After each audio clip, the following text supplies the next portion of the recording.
দর্শক, এই মুহূর্তে যুক্ত হয়েছি খুলনা টুডের ক্যামেরায়। আমি মোহাম্মদ জাহিদুল ইসলাম, খুলনার খালিশপুর কদমতলা এলাকা থেকে, যেখানে আজকে সকালে একটি রেল বগি দুর্ঘটনা কবলিত হয়ে পড়ে, যার উদ্ধার কাজ আমার পেছনে দেখতে পাচ্ছেন।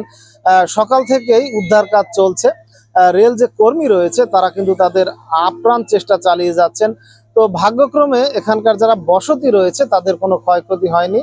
তো দেখতে থাকুন, আপনাদের দেখাবো সেই দৃশ্য। তো দেখতে থাকুন, সঙ্গে থাকুন। খুলনা টুডে সবার কথা সব সময় জানতে ও জানাতে। পড়ছে মানে এখানে সকালে 8টার সময় এখান থেকে গাড়িটা গেছে, যায় কিছুক্ষণ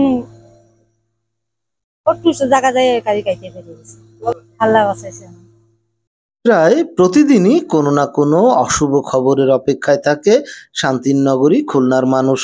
ইলেকট্রিক অ্যান্ড ইলেকট্রনিক্স সামগ্রী ক্রয় বিক্রয় কিংবা সার্ভিসিং এর নির্ভরযোগ্য প্রতিষ্ঠান Suman electric and wash servicing, power house gate, Khalishpur, Khulna.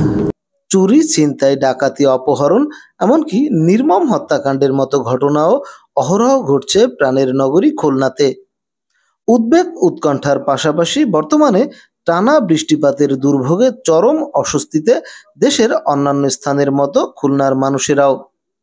অন্যদিকে গত কয়েকদিনে কয়েকটি সড়ক ও রেল দুর্ঘটনায়ও বেশ ভাবিয়ে তুলছে খুলনার মানুষকে। তবে কবে মিলবে নিস্তার, সেই প্রত্যাশায় প্রহর গোনা ছাড়া আর কোনো উপায়ও নেই তাদের। অন্যদিকে অশুভ বিদায় নিয়ে শুভক্ষণের শুভ প্রত্যাশায় এখানকার মানুষ।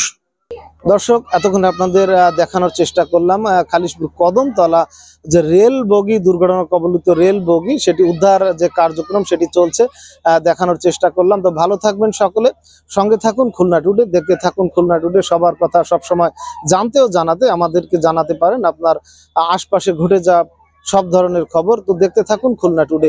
এতক্ষণ আপনাদের সঙ্গে ছিলাম আমি মোহাম্মদ জাহিদুল ইসলাম।